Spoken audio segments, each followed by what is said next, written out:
Stephen, outstanding job. You've got a bestseller here with The Speed of Trust, and you shared 3 big ideas around trust and leadership. So what are those?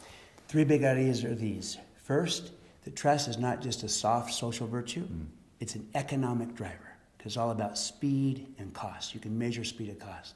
The second big idea is that trust is the #1 competency of leadership needed today, more than any others, because of how it affects every other competency. So it's a performance multiplier. The third big idea is that trust is a learnable competency.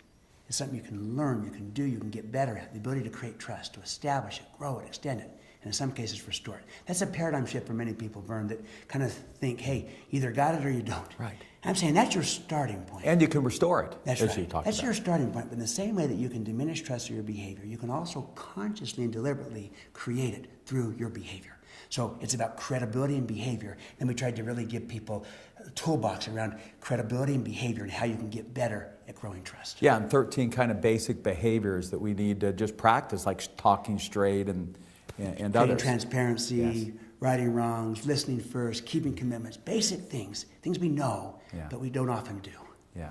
Digging into that first big idea a little bit, there was not only does trust kind of save you time and cost, but you talked about joy.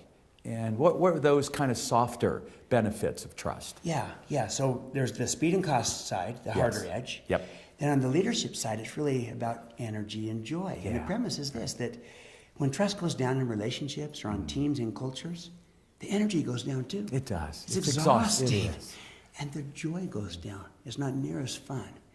And people, by joy, you might say, I don't use the term joy. Well, people are less happy. Right. There's less fun. And when you measure satisfaction of your employees, that goes down.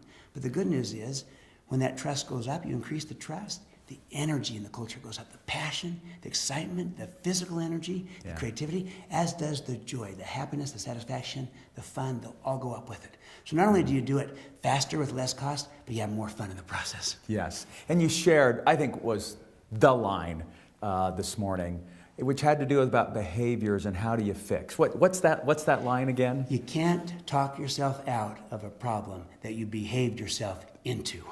That's exactly right. Words alone aren't sufficient. You got to behave your way back into trust. Yeah. And words can be helpful, Yes. like an apology can help you start, but ultimately, the apology is not enough. People need to see the behavior. But my premise is, though, you can behave your way back into trust in most situations. There might be some where people don't give you a chance, Right. and you're not allowed to restore the trust. But in most situations, through your behavior, you can reestablish that trust. Stephen, thank you so much for those wise words. Thanks so much, You Vern. bet. Great to be Good. with you.